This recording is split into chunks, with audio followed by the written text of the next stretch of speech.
Hello friends, I am Vandana Khatri. Welcome to my channel. तो हम कर रहे थे चैप्टर 5 ऑर्गेनाइजिंग। आज का हमारा टॉपिक है types of organisational structure. As we know, there are two types of organizational structure. The first one is functional structure and second one is divisional structure. Functional structure, as the name suggests, it is formed on the basis of functions being performed within an organization. और जो divisional structure है वो form होता है on the basis of products that we are producing or dealing with in an enterprise. In order to understand the concept of types of structures of an organization, let us recapitulate the organizing process. Organizing process में जो first step था that was identification and division of work. यानी कि हमारा pre-decided objective को attain करने के लिए हम सबसे पहले अपनी ऑर्गेनाइजेशन में टोटल वर्क को आइडेंटिफाई करते हैं या we can say we recognise that total work. फिर इस टोटल वर्क को हम स्मॉल यूनिट्स या स्मॉल मैनेजेबल जॉब्स में डिवाइड कर देते हैं. एंड आफ्टर दैट जो हमारी सिमिलर नेचर की जॉब्स हैं, रिलेटेड जॉब्स हैं, उनका हम एक ग्रुप क्रिएट करते हैं into a larger unit and that larger unit is called department. तो ये जो प्रोसेस है of creating department by grouping similar nature jobs, this process is called departmentation. तो डिपार्टमेंटेशन जो एक ऑर्गेनाइजेशन में वो हम करते हैं on the basis of functions, on the basis of product. तो जब हम on the basis of functions departments create करें, that is called functional structure, and when we are creating these departments on the basis of product, that is called divisional department. तो functional structure क्या है? एक organizational structure है जो form होता है when we group jobs of similar nature, यानी कि एक जैसी related jobs का जब हम एक group बनाते हैं अकॉर्डिंग टू द फंक्शंस. जो फंक्शन हमारी ऑर्गेनाइजेशन में परफॉर्म कर रहे हैं, like production function, sales function, finance function, तो इन फंक्शन से रिलेटेड जो भी जॉब्स हैं उसका हम एक ग्रुप बनाते हैं and then we organise these major functions as separate departments. और फिर हम इन फंक्शंस को सेपरेट डिपार्टमेंट की फॉर्म में अरेंज कर देते हैं या ऑर्गेनाइज कर देते हैं. तो this is called functional structure. Now let us understand the concept of functional structure with the help of an example and flowchart over here. Now in this example, I have taken like in a manufacturing concern. एक manufacturing concern है, वहाँ पे division of work किया हुआ है into key functions. और ये key functions क्या हैं? Managing Director के under Human Resource, Marketing, Finance and Production. तो ये चार जो हैं ये की फंक्शंस हैं एक मैन्युफैक्चरिंग कंसर्न के. और ये जो चारों हमारे डिपार्टमेंट्स हैं they are basically required to report to a coordinating head and that coordinating head is the managing director.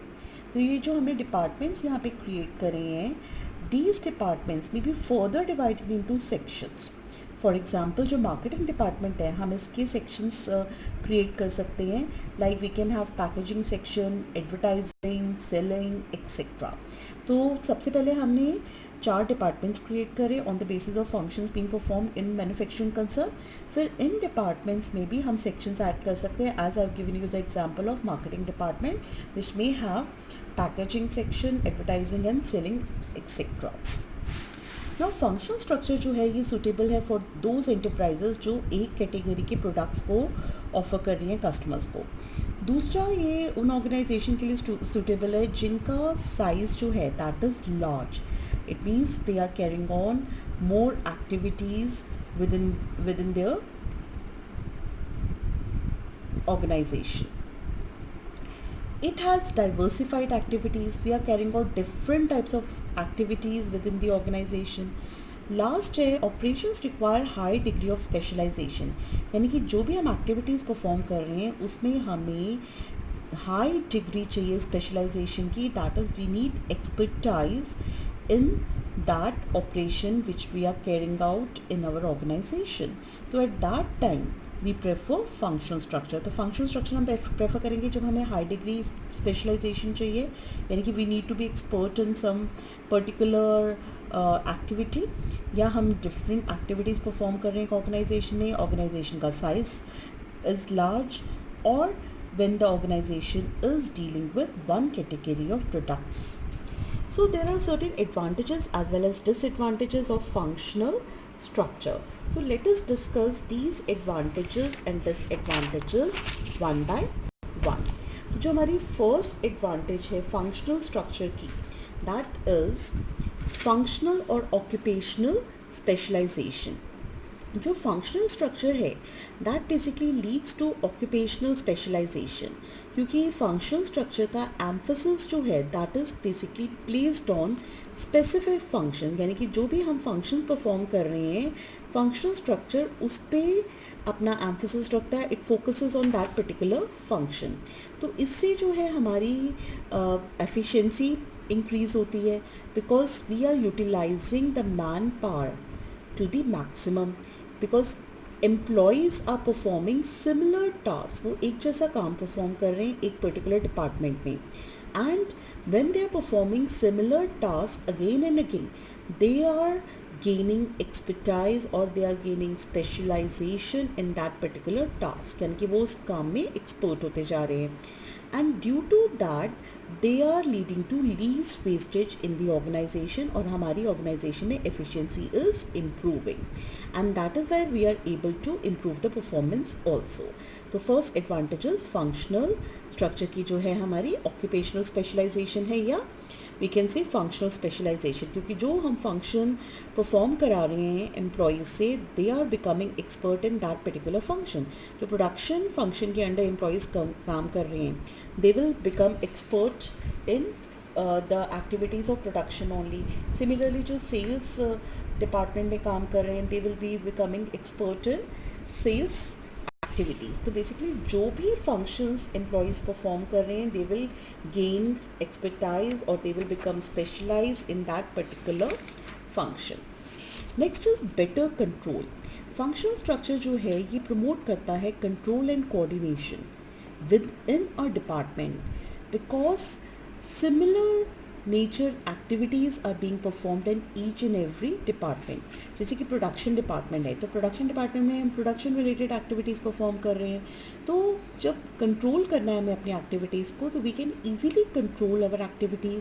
हम ईजीली कोऑर्डिनेट कर सकते हैं डिपार्टमेंट में, बिकॉज एक जैसा काम हो रहा है, we are just doing the production only. So that is why it becomes easier for us to promote the control and coordination within our department.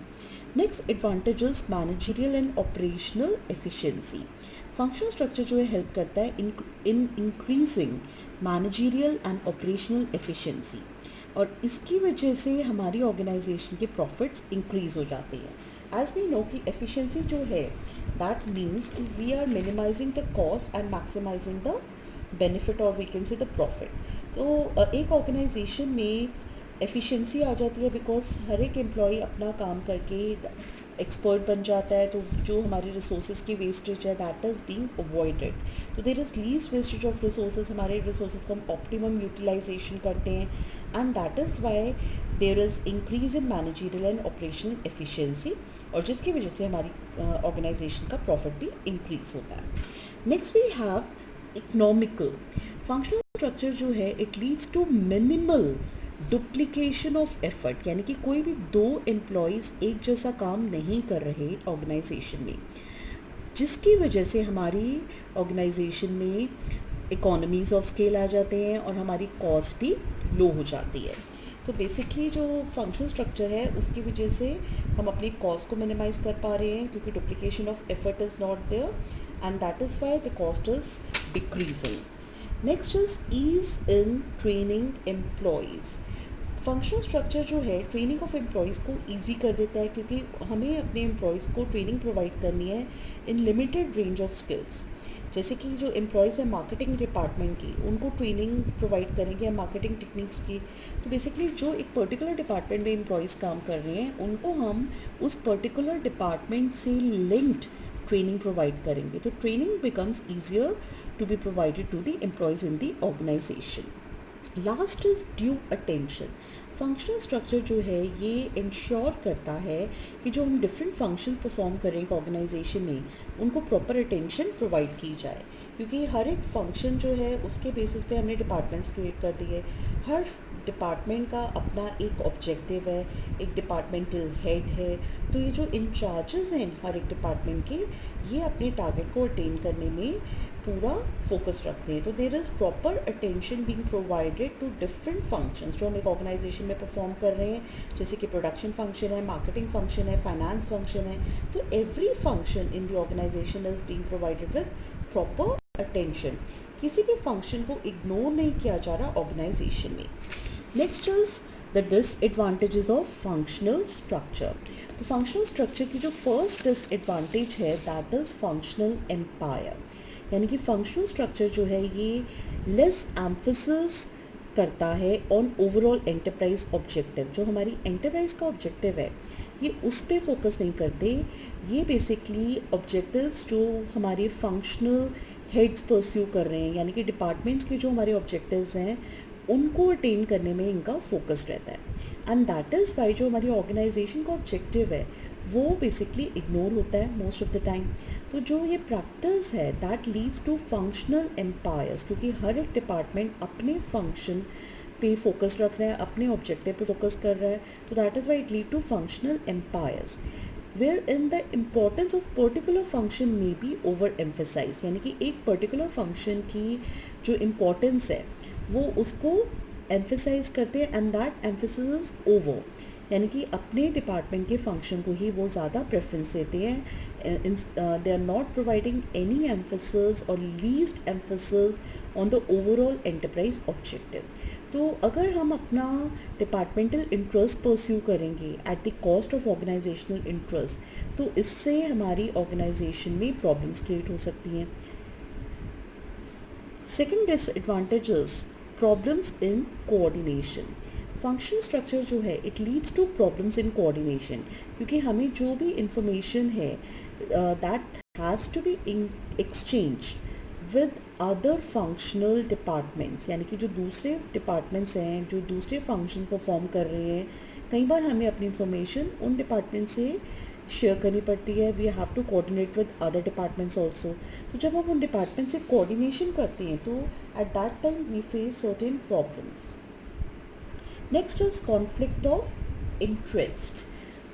अब कॉन्फ्लिक्ट ऑफ इंटरेस्ट जो है ये अराइज होता है जब दो या दो से ज़्यादा डिपार्टमेंट्स का जो इंटरेस्ट है वो कंपैटिबल नहीं है एक दूसरे के साथ। फॉर एग्ज़ाम्पल जो सेल्स डिपार्टमेंट है वो इंसिस्ट कर रहा है on a customer friendly design, यानी कि कस्टमर फ्रेंडली डिज़ाइन प्रोड्यूस होना चाहिए प्रोडक्ट्स का, लेकिन प्रोडक्शन डिपार्टमेंट के लिए ये एक प्रॉब्लम क्रिएट कर रहा है। तो ये जो प्रॉब्लम है it can be harmful in terms of fulfilment of organisational interest. जो इंटर डिपार्टमेंट कॉन्फ्लिक्ट्स हैं वो भी अराइज हो जाती हैं अगर हमारा क्लियरली हमने सेपरेट नहीं कर रखी responsibilities of different departments. Next is inflexibility. Functional structure जो है इट लीड्स टू इनफ्लेक्सिबिलिटी, क्योंकि जो लोग सेम स्किल्स के सेम नॉलेज के यहाँ पे वर्क कर रहे हैं they are developing a narrow perspective और उनको डिफ़िकल्टी होती है in appreciating the others point of view. वो दूसरों के पॉइंट ऑफ व्यू को अप्रिशिएट नहीं करते और अपनी व्यूज़ पे ही फोकस रखते हैं। तो फंक्शनल हेड्स जो है उनको कोई ट्रेनिंग नहीं मिलती टॉप मैनेजमेंट पोजीशन की, क्योंकि they are unable to gather experience in different areas. यानी कि जो भी हेड्स हैं एक पर्टिकुलर फंक्शन की वो उसी पर्टिकुलर फंक्शन की ही नॉलेज लेते हैं। They are unable to secure the knowledge of other departments, and this is one of the disadvantage. And the last point is difficult to fix accountability. Function structure में it becomes difficult कि हम एक particular department को responsible करा पाएँ for any particular problem, यानी कि कौन सा डिपार्टमेंट किस प्रॉब्लम के लिए रिस्पॉन्सिबल है। It becomes difficult to make out. कई बार क्या होता है किसी जैसे कि एक ऑर्गेनाइजेशन में सेल्स डिक्लाइन हो गई है, तो व्हेन सेल्स आर डिक्लाइनिंग तो it is very difficult to make out कि which department is responsible for decline in the sales. Production department responsible है कि marketing department responsible है. It is actually difficult to determine that, क्योंकि production department भी हो सकता है responsible कि production department में quality अच्छी produce नहीं करी. Marketing department की भी responsibility है कि वो marketing करे products की. अगर marketing में कुछ कमी रह गई है तो then also sales will decline. So these are the advantages and disadvantages of functional structure. Now we are starting with divisional. जब एक ऑर्गेनाइजेशन लार्ज साइज़ की होती है और एक से ज़्यादा टाइप के प्रोडक्ट्स वो बना रही होती है, तो जो एक्टिविटीज़ हैं जो एक पर्टिकुलर प्रोडक्ट से रिलेट करती हैं उनको हम ग्रुप कर सकते हैं अंडर वन डिपार्टमेंट. यानी कि जो हम डिपार्टमेंट्स क्रिएट कर रहे हैं वो हम क्रिएट कर रहे हैं on the basis of products that the organisation is producing. तो इस टाइप के स्ट्रक्चर को हम कहते हैं डिविजनल स्ट्रक्चर.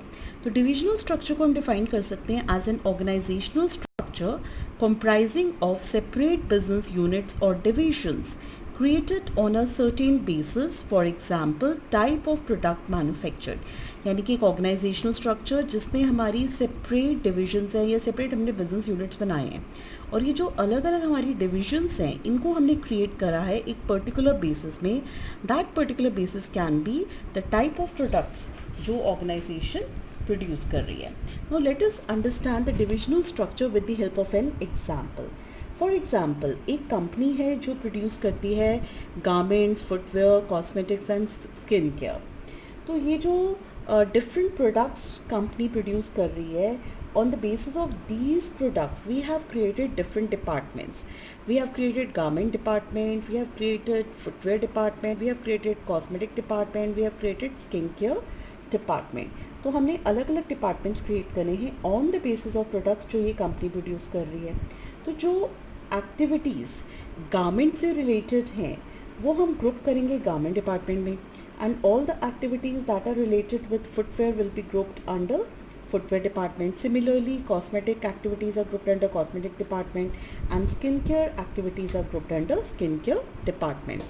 और ये जो departments हैं हमारे different, these are basically performing all the functions separately.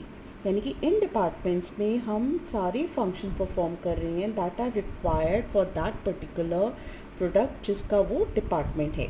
तो ये जो ईच यूनिट है, all the units, all the departments, garment department, footwear department, cosmetic and skin care, इन सब का एक डिविजनल मैनेजर है और वो डिविजनल मैनेजर रिस्पॉन्सिबल है परफॉर्मेंस के लिए of their particular division. And these divisional manager they have authority over the entire unit. यानी कि गारमेंट जो हमारा डिवीज़न है, तो गारमेंट डिवीज़न का हमने एक डिविजनल हेड रखा हुआ है और इस हेड के पास अथॉरिटी है कि वो पूरी गारमेंट यूनिट को वो लुक आफ्टर करता है, उसमें जो जो रिक्वायरमेंट्स है उसको फुलफ़िल करता है और वही डिविजनल मैनेजर रिस्पॉन्सिबल है for the performance of the work. तो ये जो हमारे डिविजनल हेड्स हैं हर एक प्रोडक्शन डिपार्टमेंट की, ये divisional heads multi functions perform करते हैं. यानी कि they are performing, for example garments department जो है हमारा गारमेंट डिवीजन, वो प्रोडक्शन फंक्शन भी परफॉर्म कर रहा है, मार्केटिंग फंक्शन भी परफॉर्म कर रहा है, परचेजिंग फंक्शन भी परफॉर्म कर रहा है, ह्यूमन रिसोर्स भी कर रहा है.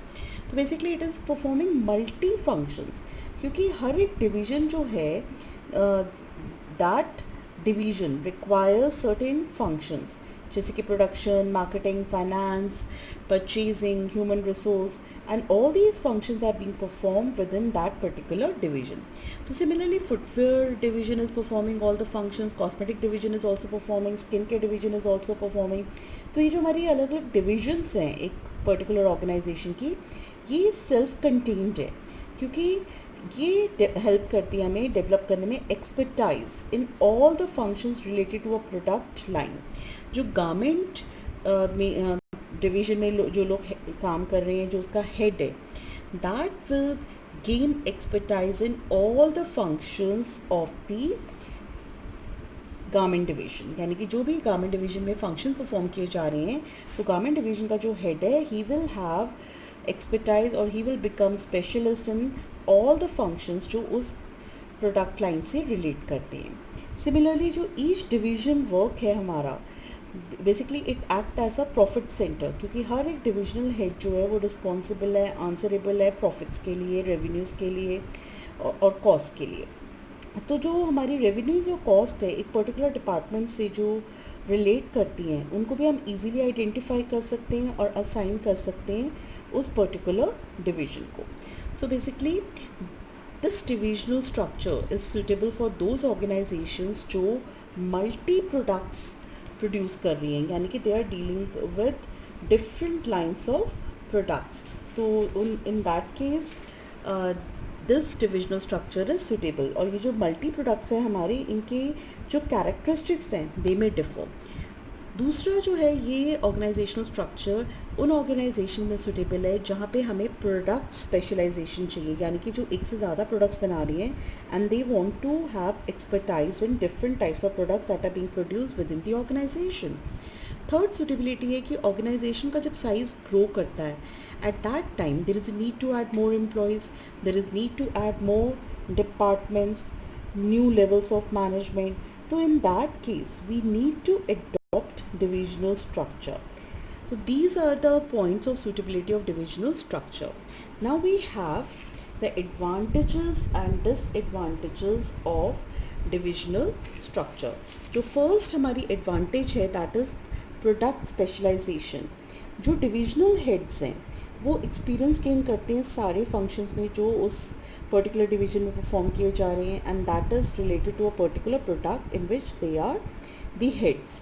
तो जो प्रोडक्ट स्पेशलाइजेशन है उसकी वजह से ये जो डिविजनल हेड्स हैं they are developing their different skills, and these different skills are being developed in divisional heads and they are able to prepare themselves for higher positions. यानी कि वो हाई पोजीशंस के लिए now they can prepare themselves.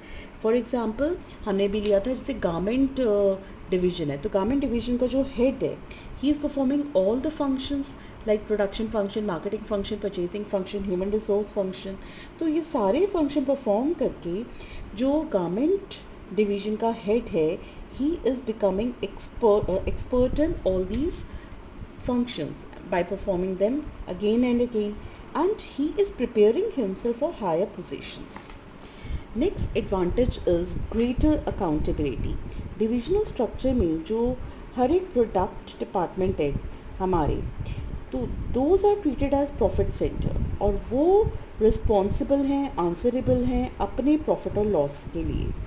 तो इसकी वजह से basically they are providing a base for evaluating the performance. हमें अगर परफॉर्मेंस इवैल्यूएट करनी है तो these departments are providing a base for that and they are helping us in fixing the responsibility in case of poor performance. अगर किसी भी department में कोई भी परफॉर्मेंस में कोई कमी रह जाती है तो we can easily fix up the responsibility according to the product जिसमें भी हमारी लैकिंग है. Next is flexibility and initiative. Divisional structure जो है ये प्रमोट करता है फ्लेक्सिबिलिटी एंड इनिशिएटिव, क्योंकि हर एक डिवीजन जो फंक्शन करता है अपना एज एन इंडिपेंडेंट यूनिट या ऑटोनमस यूनिट, और इसकी वजह से जो उनकी डिसीजन मेकिंग होती है that becomes faster. Next advantage is expansion and growth. Divisional structure में न्यू डिविजन्स हम इजीली ऐड कर सकते हैं without interrupting the existing operations, यानी कि जो ऑलरेडी काम चल रहा है उसको बिना किसी इंटरप्शन के हम नए डिविजन्स ऐड कर सकते हैं डिविजनल स्ट्रक्चर में, and that is why there can be growth and expansion in the organisation. Now there are certain limitations also. The first limitation is conflicts. Now there may be conflicts among different divisions, जैसे कि garment division है, footwear है, cosmetic है, skin care है, तो इनका आपस में कॉन्फ्लिक्ट अराइज हो सकता है with reference to allocation of funds. Finance related conflict arise हो सकता है. ऑल्सो जो एक पर्टिकुलर डिवीज़न है वो ट्राई करती है, कोशिश करती है अपने प्रॉफिट्स को मैक्सिमाइज करने में eight the cost of other divisions. यानी कि फॉर एग्जांपल वी कैन से कि गारमेंट डिवीजन जो है वो अपने प्रॉफिट को मैक्सिमाइज करेगी at the cost of footwear division. तो this is one of the disadvantage of divisional structure. Next is costly process. ये एक एक्सपेंसिव प्रोसेस है डिविजनल स्ट्रक्चर, क्योंकि यहाँ पे जो है duplication of resources is there in different departments of the organisation, क्योंकि हर एक डिपार्टमेंट जो है, हर एक जो डिवीजन है उसको सिमिलर फंक्शन परफॉर्म करने हैं, and when they are performing similar function there is duplication of resources, so that is why it is expensive and costly. Last disadvantage is ignoring organisational goals. ये जो structure है ये हमारी organisation के goals को sometimes it ignores, क्योंकि जो managers हैं they are being provided with the authority to supervise all the activities related to a particular division. जैसे कि गारमेंट डिवीजन का जो मैनेजर है वो पूरा गारमेंट डिवीजन देखेगा, गारमेंट डिपार्टमेंट देखेगा, तो मैनेजर का जो फोकस रहता है वो उनके अपने प्रोडक्ट में रहता है and they are not paying any attention to overall organisational goal. तो उसकी वजह से जो हमारी ऑर्गेनाइजेशन का गोल है that suffers and it becomes difficult to achieve the organizational goal at that time. Now we have certain distinction points between functional and divisional structure. Let us discuss. The first basis is formation. Functional structure की जो formation है that is based on the functions जो हम perform कर रहे हैं organization में, like sales function, marketing function, etc. Divisional structure की जो फॉर्मेशन है that is based on different products जो एक ऑर्गेनाइजेशन प्रोड्यूस कर रही है with different characteristics. Next point is specialisation. Functional structure brings functional और occupational specialisation in an organisation, क्योंकि यहाँ पे जो हम डिपार्टमेंट्स क्रिएट करते हैं that is created on the basis of different functions जो एक ऑर्गेनाइजेशन में परफॉर्म किए जा रहे हैं. And those employees who are working within these departments, they gain expertise or they specialize in one particular function only that they are performing.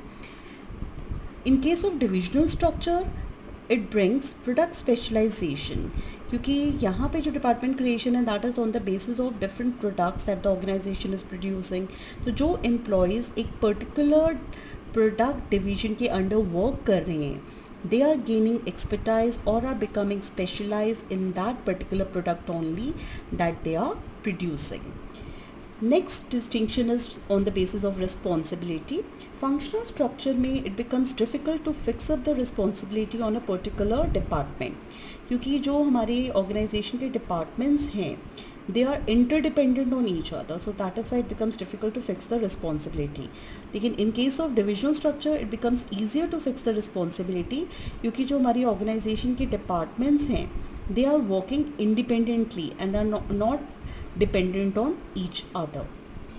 Next distinction is on the basis of managerial development. Managerial development जो है that is difficult in case of functional structure, क्योंकि जो organisation के managers हैं they become specialised in one function only that they are performing and also each functional manager जो है they have to report to the top management for their working. In case of divisional structure it becomes easy to have managerial development, क्योंकि जो हमारे managers हैं they are performing multiple functions in an organization and that is why there is more scope for these managers to have their development. Next is cost. Functional structure जो है that is economical as compared to divisional structure, क्योंकि functional structure में जो functions perform कर रहे हैं they are not being duplicated. We have different departments for different functions. In divisional structure there is more duplication of resources in various departments. जो हमारे departments हैं on the basis of different products, those departments are having multiple functions to be performed in their particular division, so that is why it is costly and there is duplication of resources in various departments of the organization. जैसे कि हमारा product division है, product division of cosmetic, तो उस case में they might have production, they might have sales, they might have marketing. Similarly अगर हम cosmetic division की बात करें तो they might also have the same functions of production, sales. So there is duplication of resources. That is क्योंकि दोनों जो हमारे डिविजन्स हैं दोनों डिविजन्स में हम सेम फंक्शंस को परफॉर्म कर रहे हैं एंड दैट इज़ वाई जो रिसोर्सेज रिक्वायरमेंट है दोनों डिविजन्स के लिए that might be duplicated, so that becomes that makes divisional structure costly. Next is coordination. जो कोऑर्डिनेशन है फंक्शनल स्ट्रक्चर के केस में इट बिकम्स डिफ़िकल्ट, क्योंकि जब एक ऑर्गेनाइजेशन ज़्यादा प्रोडक्ट्स बनाती है at that time it is difficult to coordinate the activities of the organisation. और डिविजनल स्ट्रक्चर में कोऑर्डिनेशन इज़ बेसिकली ईजी, क्योंकि सारे फंक्शंस जो रिलेट करते हैं पर्टिकुलर प्रोडक्ट को that are integrated in one division only. Last is autonomy of operations.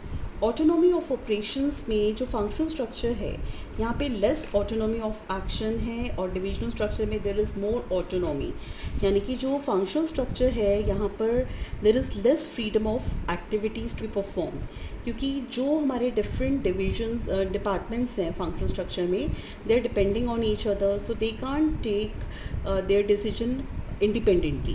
But in case of product departments, that is divisional structure, जो हमारे different product divisions हैं, they have more freedom क्योंकि हर एक division जो है independent है than the other division. So that is why there is more autonomy in case of divisional structure.